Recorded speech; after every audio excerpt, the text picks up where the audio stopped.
கனவெல்லாம் நினைவாக ஆவா கண்மணியே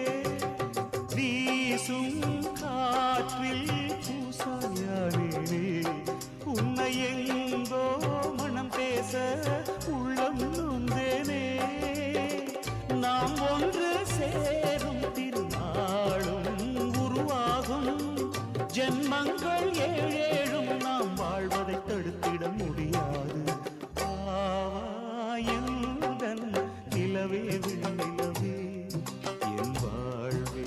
நீதான் நிலவே விண்ணிலவே